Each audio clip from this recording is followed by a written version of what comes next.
Hello and happy Halloween season. Some of you might know me as Scott Markus, the ghost hunter and ghost storyteller. Most of you might know me as Scott Markus, the guy who is the senior content manager, manages the YouTube channel, makes a whole bunch of videos for the International Screenwriters Association.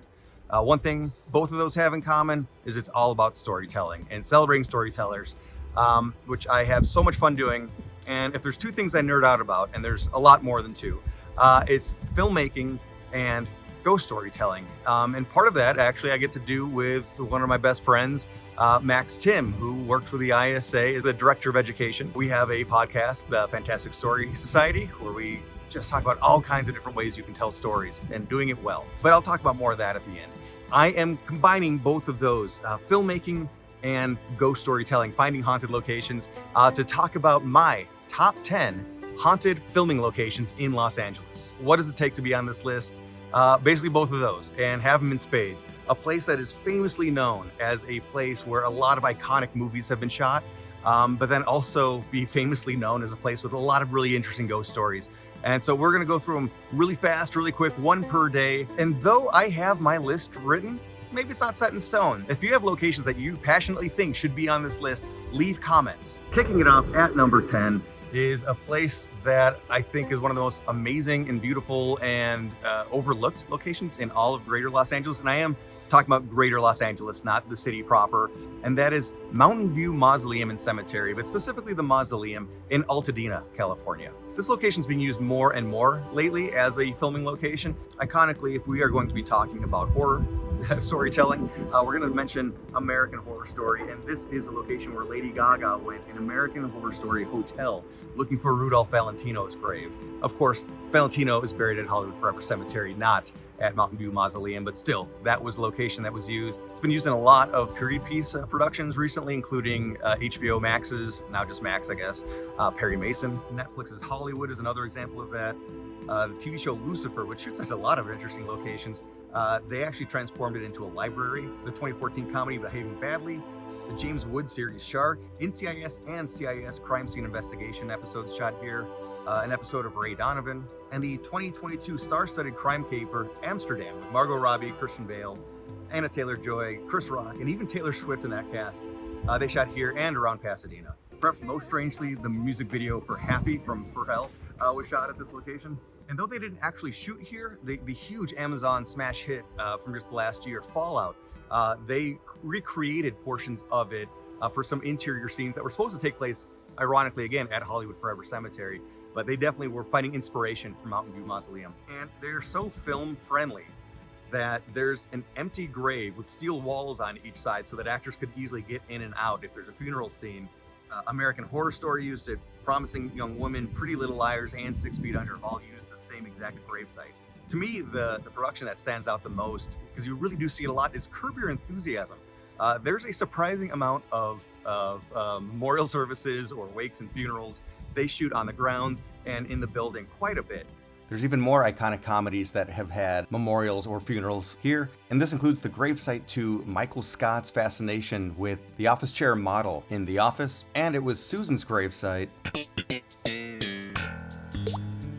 after she was poisoned by cheap envelopes in Seinfeld. We'll leave you alone with her. What? I'm sure there are things you'd like to say. No, I'm good. So again, getting to the ghost stories now. And this one, maybe this is why it ranks a little bit lower on this list, even though it has a good pedigree of productions, especially recent ones.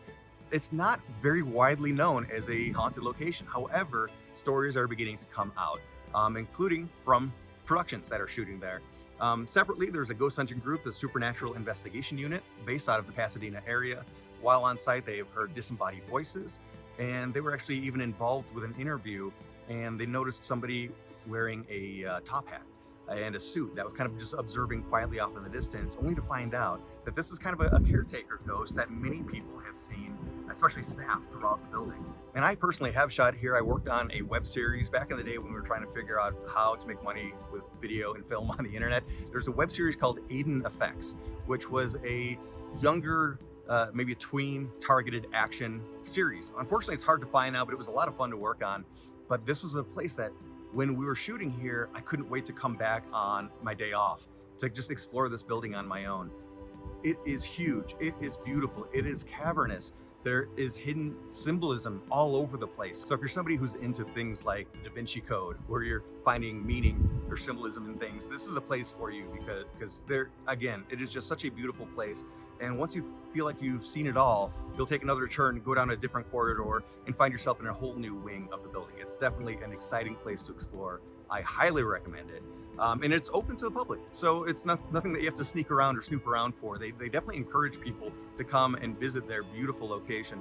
So when I came back, I actually brought Max from the ISA, and we were walking around the building, and I just was showing him because I thought he would appreciate the location. And kind of something that I do, well, I'm not really much of a ghost hunter type, but I've got some of the toys, and I thought, well, as long as I'm here walking around, I'll bring some of the gadgets and see what happens. And I got one of the most interesting things I've ever gotten, I would say, which was on an EMF detector. Now, EMF stands for electromagnetic fields, and this detects unseen energy fields. Measurable, natural, very explainable. There's practical uses for these too, but in the ghost hunting world, we think that maybe a spirit would have some sort of an energy signature that is measurable. As we were walking around this beautiful, huge building, the device kept spiking every so often. I couldn't get it to happen again.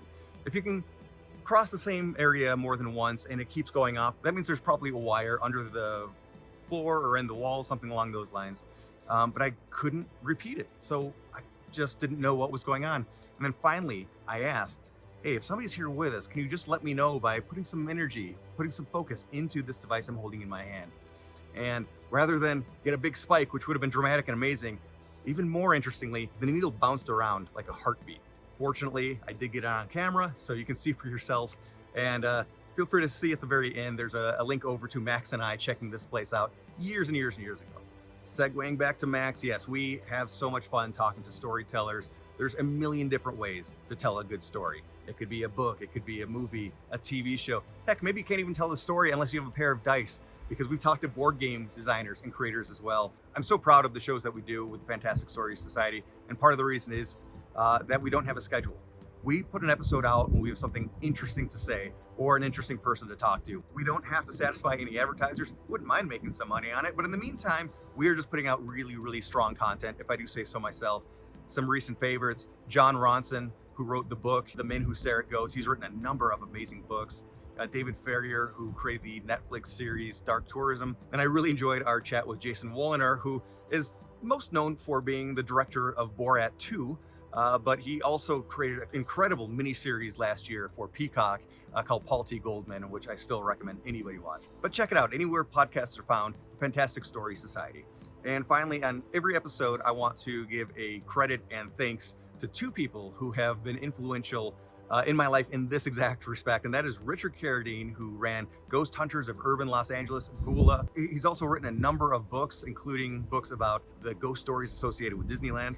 Though he's not posting new content, his website is still active and is a great archive. If anybody is interested in Los Angeles folklore, I will leave a link. Also, Lindsay Blake, who was a member of the Fantastic Story Society, she created the website IamNotAstalker.com, which is all about stalking your favorite filming locations. And so I certainly have been walking the walk and finding a lot of these stories and locations on my own, but I'm telling you, Richard Carradine and Lindsay Blake have been extraordinarily influential, and I can't overstate how great they've been. And I definitely would urge anybody interested in these topics to go check out their sites. Don't forget to tune in tomorrow to see number 9 on Los Angeles' most haunted filming locations.